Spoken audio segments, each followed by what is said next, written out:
So, it's a truth universally accepted that movies will never, ever be better than their book. I mean, it's a law that we stand by as literary nerds, geeks, and whatever fandom you decide to hold yourself to.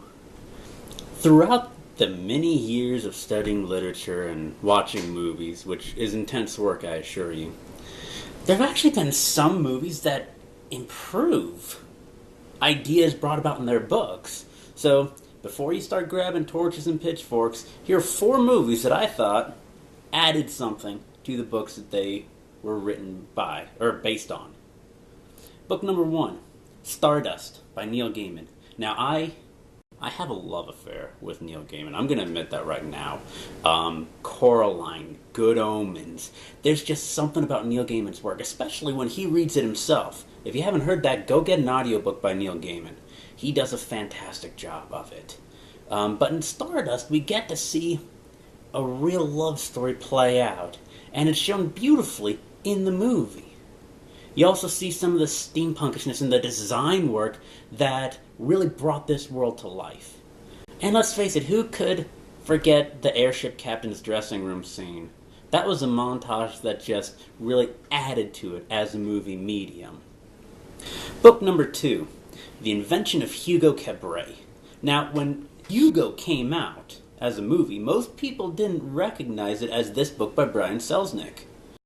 But the book itself is a wonderful integration between imagery and story, plot and images. The pictures that are drawn tell as much of the story as the words themselves. But after reading it, I loved it, but I had to do more research. They left such a feeling that I needed to go watch these movies by Georges Méliès. But in Hugo, they show it. That first science fiction movie ever created, and one of the few left standing from that time period.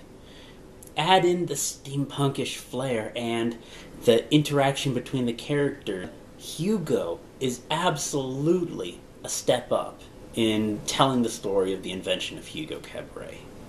Book number 3, Harry Potter and the Half-Blood Prince. We've got a long tragedy love affair with the whole Harry Potter movies.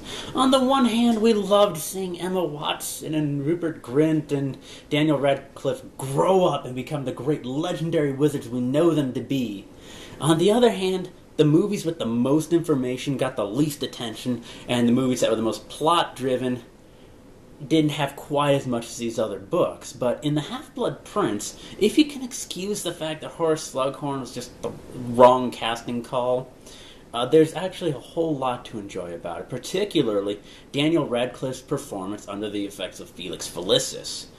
Beautiful. It's exactly what you'd imagine it to be, and then some, because I'm sure his idea about Aragog's funeral wasn't scripted, but that was wonderful. That's a detail where if J.K. Rowling had tried to add it, it would have just come off as cheesy. And finally, book number 4, where the movies were an improvement, is the entire Lord of the Rings trilogy.